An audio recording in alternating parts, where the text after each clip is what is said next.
I've actually, since a child, I've always been interested in woodworking and forestry, trees.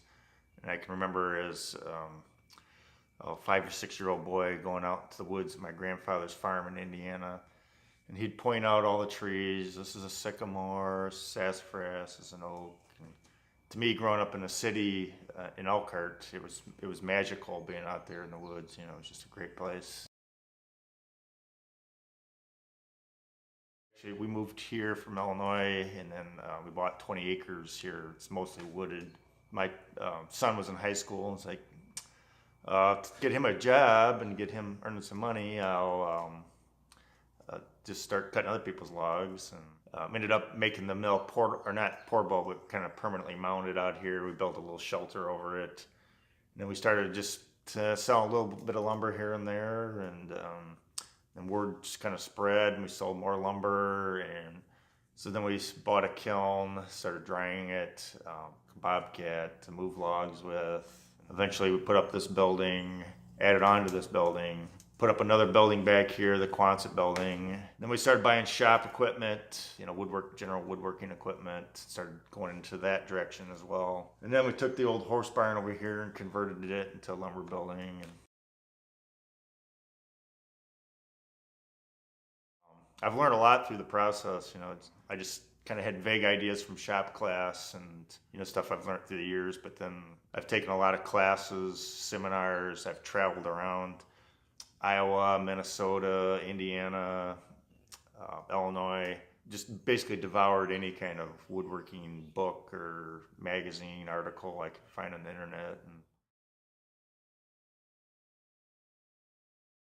And then basically what we do here now is we sell hardwood lumber, but we try to provide a service to, if a customer comes and says they want to, buy some wood, they're not sure what they want, instead of, just saying, okay, here's the pile of wood, pick through what you want. We try to help them, try to understand what their end goal is and try to help them meet that. And I generally try to find out what equipment they have and try to match, like say if they've just got a little benchtop planer and they're buying hickory, it's like, you might want us to plane it for you because hickory just doesn't work too good in those. It's so hard, it doesn't plane well in those little planers.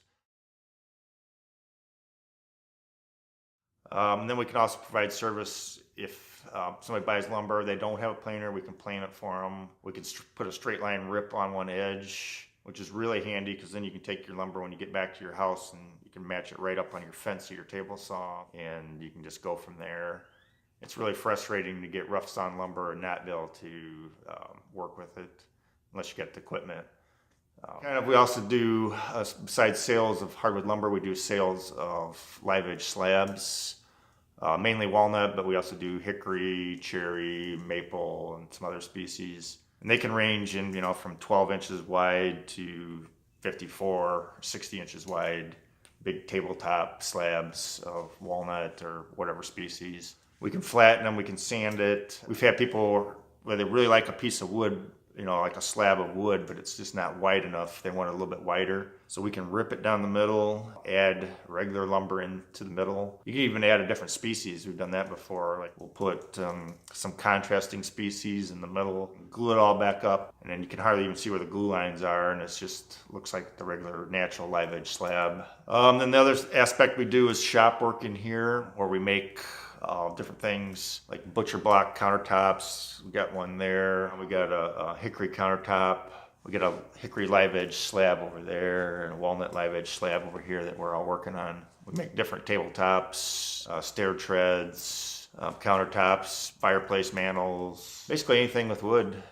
And then the other thing we do is we provide a service. Well, if you drop off your logs here, we can sawmill it and then kiln dry it for you, so you'll have a usable product at the end. Or if you already have lumber you had cut up somewhere else and it's been stacked in your barn or whatever, and you want to get it dried so you can use it in your house, we can kiln dry it for you. So we do custom kiln drying, also custom sawmilling. So if you got a really big log and you want that cut into slabs, it's hard to find somebody that can handle those big logs, but we can go up to 60 inches in diameter. Like if you go to Lowe's, you can primarily get construction lumber, framing lumber, build a house kind of stuff, build a shed. This is furniture grade lumber. This is like walnut, cherry, oak, ash, species that are indigenous to this area. They're very beautiful wood. And speaking of that, we actually live in a great area for hardwood lumber. Because we're far enough south, we still get some of the southern species, such as poplar, sycamore, sassafras. We even get woods like coffee wood. We're far enough north, we get some of the northern woods, like hard maple, birch, beech. So if you just go a couple hours north of here, it drastically changes and you won't get a lot of those different woods. And if you go south of here, it changes. We actually live in a very good area. It's a very good walnut area. There's a lot of big walnuts around here. So this area is kind of blessed with a lot of hardwoods. We still actually have a lot of forest in this area. It's actually growing. The forested land is actually increasing.